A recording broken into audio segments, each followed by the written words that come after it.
Sebagai seorang wibu yang kebanyakan nonton anime sama baca manga, serta seorang gamer yang tentu aja sering main game, gua sering mengkritisi pesan apa yang mau disampaikan di cerita yang di media hiburan yang gua konsumsi itu apaan, kayak pesan dalamnya atau apa, intensi yang bikin itu apaan, pesan yang disampaikan sama ceritanya deh. Kadang gua setuju dan kadang gua juga nggak setuju. Nah, dari pesan yang disampaikan gitu atau mungkin bakal hal simpel aja sih sebenarnya ya, pada saat ini juga pandangan hidup gua, nilai-nilai gua itu ya ditantang gitu. Dan mungkin lu juga ngerasain hal ini saat lu mengkonsumsi media hiburan dari luar negeri. Nah, dari itu ya topik video ini gue ngerasa di saat lu ngikutin media hiburan dari luar negeri, luar kepercayaan lu, gue ngerasa pandangan hidup lu bakal ditantang, nilai-nilai lu bakal ditantang sama media hiburan tersebut. Ini nggak berlaku buat anime sama manga doang ya gitu, sama game juga. Ya gue nyebut itu tadi cuma karena 3 media hiburan yang gue suka banget aja sih. Ini berlaku buat film, buat musik atau apalah, pokok produk yang dari luar negeri, karya yang dari luar negeri. Karena sering kali di saat lu mengkritisi pesan yang disampaikan di karya tersebut, mungkin lu bisa aja pro, mungkin aja bisa kontra. Nilai-nilai gue ditantang gitu pada saat pesan cerita itu disampaikan. Apalagi kalau ceritanya itu topiknya yang dibawakan itu kompleks, berat banget gitu. Jadi mikir 2 kali gue. Bahkan ya kadang walaupun tema ceritanya ringan ya, pada hidup gue juga ya lumayan sering ditantang juga sih hal tersebut, karena tempat asal media hiburan tersebut ya kemungkinan besar nggak bawa nilai-nilai dari tempat asalnya. Anime sama manga obviously bakal ngebawa nilai-nilai pandangan hidup orang Jepang. Game barat juga pasti ngebawa pandangan hidup dari barat juga gitu. Musik, film atau apalah yang dari luar negeri pasti ngebawa pandangan dari negara asal karya tersebut. Dari luar pandangan hidup gua, dari luar nilai-nilai gua, dari luar gelembung gua lah gitu. Pasti ada gitu pandangan hidup, nilai-nilai yang dibawa dari mereka. Dan kemungkinan besar lu pada sadar sama hal ini. Jadi simpelnya hal dari luar negeri ngebawa pandangan dari luar negeri. Mungkin biar gampang ya gue kasih contoh aja. Banyak banget sih contoh series kompleks ataupun game kompleks gitu isi cerita aja, kayak Orb on the Movement of Mirth, Kusuria no Hitorigoto, Red Dead Redemption ataupun Cyberpunk 2077 di sini. Obviously karena itu yang gua sebut tadi isinya politikal banget dan tema cerita yang dibawakan juga lumayan kompleks. Dan di saat lu ngikutin itu, gua kerasa ya pandangan hidup lu, nilai-nilai lu bakal ditantang banget di situ. Gua nggak nge-breakdown dari 4 contoh itu tadi. Mungkin kita pakai topik yang ringan aja gitu. Kita ngomongin anime sama manga romance aja. Yang ini topik itu sebenarnya sempat rame gitu, tapi banyak yang nggak terima dan gue paham nggak terima aja. Cuman apakah pantas gitu digoreng berlebihan? Dan ini bukan di satu series ini doang, mungkin lu bisa ambil di anime sama manga romance lainnya. Yang di sini gue mau ngomongin fiksi hubungan badan di Horimiya. Spoiler sih, tapi manga sama anime juga sama sih, jadi gitu dah. Pokok intinya si main couple di Horimiya ini berhubungan badan masih SMA dan belum menikah. Gue jujur gak mempermasalahkan hal ini sih. Gue fine-fine aja sebagai orang yang suka manganya dan sebagai orang yang demen anime sama manga romance. Tapi ya gini, kalau lu di zaman anime tayang mingguan, lu nongol bakal banyak orang yang mempermasalahkan hal ini. Dan gue ngerasa ini hal yang gak perlu dipermasalahkan amat. Gue gak mempermasalahkan amat gitu sama hubungan badan di Horimiya ini, karena ya gue menanamkan mindset ini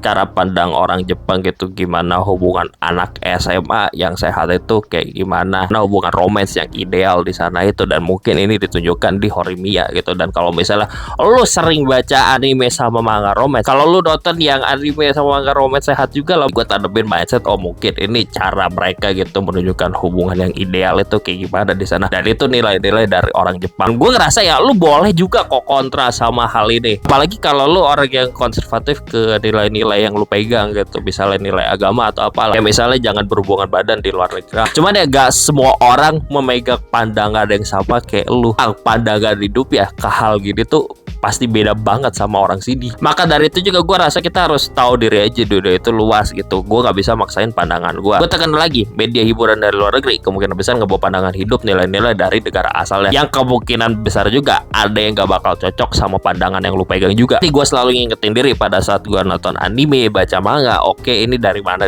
gitu, pasti bawa pandangan dari negara asalnya. Ada beberapa poin yang gue setuju dan gue fine-fine aja, mungkin juga enggak gitu. Tapi dari awal perbedaannya adalah gue menanamkan ekspektasi tersebut. Lu gak bisa maksain pandangan lu, nilai-nilai yang lu pegang ketika lu ngikutin media hiburan dari luar negeri, karena pandangan mereka juga kemungkinan besar berbeda sama lu. Mungkin lu bisa kompromi, ambil jalan tengah, cuman gak bisa dipaksa 100% buat ngikutin mau lu. Dunia itu luas, orang beragam, gak bakal 100% sama pandangan nilai-nilainya kayak lu juga. Contoh Horimiya tadi, kalau misalnya lu di bagian yang goreng-goreng amat berlebihan, mungkin lu bagian orang yang gak siap gitu, kaget gitu, pandangan hidup lu ditantang, pandangan hidup lu di challenge. Sedangkan gue pribadi, gue gak mempermasalahkan mempermasalahkan karena gue udah menanamkan ekspektasi media hiburan luar negeri pasti kebawa nilai-nilai dari luar negeri gitu. Yang intinya di saat gue mengkonsumsi media hiburan dari luar negeri, gue udah ready pandangan hidup gue di challenge dari awal. Tapi rasanya gue ngomong pakai pandangan hidup nilai-nilai itu di challenge dari nilai-nilai di luar negeri terlalu negatif gitu cara gue pakai bahasa aja. Dan daripada memakai istilah pandangan hidup lu di challenge lah atau nilai-nilai lu ditantang atau apa lagi, gue pribadi sih lebih enak nge-treatnya sebagai media pertukaran budaya aja. Ini cara gue pribadi biar tahu diri dan penasaran kayak belajar budaya dari luar gue itu kayak gimana, dan rasanya lebih positif aja sih di saat gue ngeliat perbedaan pandangan terhadap suatu hal yang dibawa dari media hiburan luar negeri. Gue lakukan buat pembelajaran, dan kalau gue setuju sama hal yang mau disampaikan dengan presentasi yang bagus ya gue fine-fine aja. Dan kalau ada hal yang gue nggak setuju ya gue filter aja, karena bagi gue hal yang ini mungkin terlalu aneh buat gue gitu. Tapi walaupun pro atau kontra ya tetap gue jadikan pembelajaran pribadi. Dan dengan mindset itu yang gue tanamkan dari awal gitu, akhirnya gue udah menyesuaikan diri. Kayak gue belajar budaya dari luar negeri itu ya oh gini gitu isinya di dalamnya apa-apa. Yang gue rasa sih sebenarnya kalau mereka mempresentasikan dengan bagus ya gue fine-fine aja gitu, walaupun pro atau kontra, setuju atau nggak setuju itu urusan belakang. Tapi kalau misalnya gue nggak menanamkan mindset ini, gue rasa selera anime sama manga gue bakal stuck di situ aja, dan gue gak bakal main banyak game gitu. Karena kalau misalnya gue nggak gini, mungkin ya gue gak bakal berani baca manga sama nonton anime yang aneh-aneh sih. Dan itu aja sih rambling gak jelas gue di video kali ini ya. Pokok ya lagi-lagi gue tekenin dan gue gak bosen nyampein ini bolak-balik di video. Saat lo mengkonsumsi media hiburan dari luar negeri, otomatis pandangan hidup nilai-nilai dari luar negeri juga udah pasti ada di dalamnya, kemungkinan besar kayak gitu. Lo mungkin pro atau kontra, terserah pandangan hidup lo kayak gimana. Karena ya hal yang lo anggap fine-fine aja mungkin belum tentu bagi orang luar negeri itu fine-fine aja, dan kebalikannya juga gitu. Gue juga tetap punya batasan di mana hal itu gue full kontra dan gue nggak setuju banget kalau misalnya suatu anime, suatu manga atau misalnya suatu game itu menunjukin mereka blatant racism atau sara, ya gue skip gitu. Cuma emang bukan perbedaan pandangan lagi, itu mah dari awal niatnya emang udah ngaco. Ini yang jelas buat gue pribadi, kalau misalnya ada pro atau kontra ya gue pro, gue setuju. Kalau kontra ya gue filter dan mungkin gak bakal gue ikutin lagi di saat itu udah ngelewatin batas tertentu. Pokoknya yang jelas mindset, tahu diri, dunia gak bakal sama kayak pandangan hidup gue. Orang itu banyak banget, negara banyak banget, apalagi kalau lu nonton media hiburan dari luar negeri, main game dari luar negeri, ya nilai-nilai dari luar negeri juga kemungkinan besar bakal dibawa di dalamnya. Jadi ya udah gitu aja deh, bye.